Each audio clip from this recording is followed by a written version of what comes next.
সোনাকে আজকে একটা নতুন খাবার দিচ্ছি। ওটা হচ্ছে বাজারের কিনা যে চালের আটাটা হয় প্যাকেটের নেস্টাম বলে ওইটা আমি আর কখনো দিইনি। আমি সেরেলাক দিতাম, হোমমেড আগে ছোটোবেলায় দিয়েছি। এখন আর সময়ের জন্য হোমমেডটা দিতে পারি না, তো এখন বাজারের কিনা প্যাকেটটা ওইটাই দিয়ে থাকি। একদম সময় নেই যে বাবুর জন্য একটা সেরেলাক বানাবো। আর বেশিরভাগ খাবারটাই ঘরে বানিয়ে খাওয়াই, চিরা বলো, সুজি বলো বা ওটস বলো, ওইগুলোই ঘরে খাওয়াই। হ্যালো এভরিওয়ান, কী অবস্থা সবার, কেমন আছেন সবাই? এই যে আমার কাজগুলো করে দিচ্ছিল, আর এদিকে আমি রান্না বসিয়েছি। রান্না মাছের ঝোল বানাচ্ছি বেগুন দিয়ে। ওই দিন রান্না করেছিলাম, তো সেম প্রসেসেই রান্না করেছিলাম। আজকেরটা ভালো হয়নি যদিও বা, ওই দিন একটা খুব ভালো হয়েছিল, তো সেই জন্য আজকে রান্না করেছি। আজকেরটা একদম ভালো হয়নি। আর বাবুর জন্য বানিয়েছিলাম খিচুড়ি, ওইটা আমি শর্টসে শেয়ার করেছি, সেজন্য আর এখানে শেয়ার করছি না।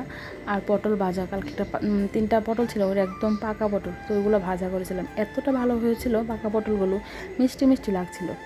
আর এদিকে একটু বানাচ্ছি সোয়াবিন ভাজা। ওকে কুলে নিয়ে কাজ করছি, কারণ ভীষণ দুষ্টুমি করছে, সব ফেলে দিচ্ছিল, তার জন্য কুলে নিয়ে কাজগুলো সারছি। এখন যখন ভয়েস দিচ্ছি আমাকে খুঁজছে, আমি পিছনে করেছিলাম, খুঁজে বেড়াচ্ছে।